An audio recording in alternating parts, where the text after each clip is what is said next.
આપ પધાર્યા છો આપના પોતાના પ્રશ્નો માટે, એ સાધારણ નહીં હોતો. એ વાત આપણે શિક્ષક તરીકે પુરવાર કરવાની છે. મારી કારકિર્દીનો જન્મ શિક્ષકથી થયેલો છે. ભલે હું સરકારમાં હતો અને સરકારમાંથી નિવૃત્ત થયો, પણ હું શિક્ષક તરીકે ચંડીસર ઉચ્ચતર માધ્યમિક શાળામાં જોડાયો હતો અને પછી સીધી ભરતીથી સરકારમાં ઓફિસર તરીકે આવ્યો. ટીલ ડેટ આજે મને રિટાયર થયા ને 8-9 વર્ષ થઈ ગયા છે, પણ હું શિક્ષક તરીકે ચાલુ છું. અને આજની તારીખે એટલે કે ગઈકાલ સુધી અને આવતીકાલે પણ તમારા શિક્ષણ ખાતાના 58 અધિકારીઓ મારી જોડે અત્યારે તાલીમમાં છે, જીઈએસના સ્પીપામાં. આપણે ચર્ચા કરવાની છે પેન્શન સ્કીમ ઓપીએસ, કારણ કે આપણે માગણી કરી રહ્યા છીએ કે ઓપીએસ આપો. બધા માગે એટલે આપણે ઓપીએસ માગીએ, પણ કોઈ પૂછે કે ભાઈ ઓપીએસ કેમ માગો છો, તો ખબર નથી કે ઓપીએસમાં શું છે. એટલે ઓપીએસમાં શું બેનિફિટ છે કમ્પેર ટુ એનપીએસ, એન્ડ કદાચ ભવિષ્યમાં સરકાર યુપીએસ આપે તો યુપીએસ એ એનાથી કઈ રીતે અલગ પડે છે. ઓપીએસ સારી છે એટલે માગીએ છીએ, બધા માગે છે તો આપણે માગીએ છીએ, પણ આપણે કેમ માગીએ છીએ એની આપણને ખબર હોવી જોઈએ.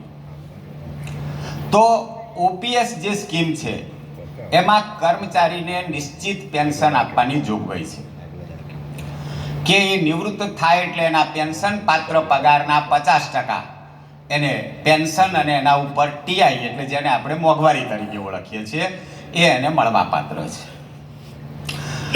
આ પેન્શન સ્કીમ છે મિત્રો, એ અંગ્રેજોએ દાખલ કરેલી હતી. 1871 નો પેન્શન એક્ટ છે. અંગ્રેજો એ વખતે આપણા રાજ્યમાં શાસન કરતા હતા. એ લોકો એવું માનતા હતા કે સરકારી કર્મચારીએ એની જિંદગીના 30 થી 35 વર્ષ સરકારમાં સેવા કરી છે અને એનું વળતર એને નિવૃત્તિ પછી મળવું જોઈએ. એટલે પેન્શન એ કરેલી સેવાનું વળતર છે. સરકાર કોઈ એવું દયાદાન નથી કરતી કે આ માણસ વૃદ્ધ થઈ ગયા એટલે એને ભરણ પોષણ માટે રકમ આપીએ. તો આ ભરણ પોષણની રકમ નથી, પેન્શન એ કર્મચારીનો હક છે એવું 1871 ના પેન્શન એક્ટમાં લખાયેલું છે. અને એના આધારે રાજ્ય સરકારોએ પોતાની આર્થિક સ્થિતિ પ્રમાણે નિયમો બનાવ્યા અને તબક્કાવાર સુધારતા ગયા. પેન્શન બંધ તો નથી જ કર્યું, એનપીએસ આપ્યું, હવે યુપીએસ કેન્દ્ર સરકારે આપ્યું, સ્ટેટ પણ કદાચ આપી શકે.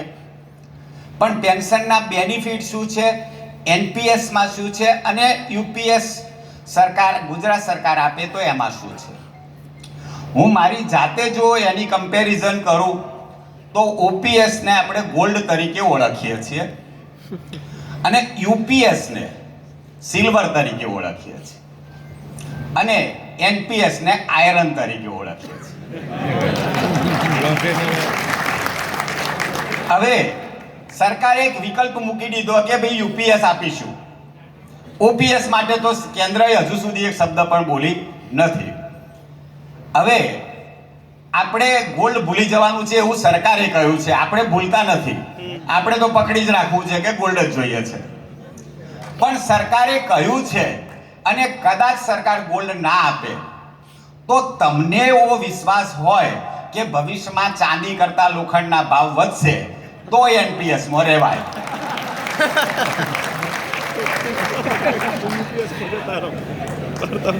હવે લાભોની વાત કરીએ, મારે તો રૂલ પોઝિશન કહેવાની છે. તો ઓપીએસમાં પેન્શન પાત્ર પગારના 50% નિશ્ચિત પેન્શન મળે છે, સબ્જેક્ટ ટુ કર્મચારીની ઓછામાં ઓછી 10 વર્ષની નોકરી હોવી જોઈએ. એનપીએસમાં નિશ્ચિત પેન્શનની જોગવાઈ નથી, આપણા રોકાણનું વળતર છે. જે તમે નોકરી ન કરતા હોય, ધંધો વ્યવસાય કરતા હોય અને એનપીએસ સ્કીમમાં જોડાઈ શકો છો અને તમારા પૈસાનું રોકાણ મેળવી શકો, વળતર મેળવી શકો છો. એટલે એનપીએસમાં નિશ્ચિત વળતર નથી, એ શેર બજાર પર આધારિત છે. મ્યુચ્યુઅલ ફંડમાં ઇન્વેસ્ટમેન્ટ કરવામાં આવશે અને એનું જે વળતર મળે. એટલે બે બાબત છે કે કાં તો આપણે ઓપીએસને જ વળગી રહેવું, કદાચ સરકાર ન આપે તો યુપીએસ લેવું.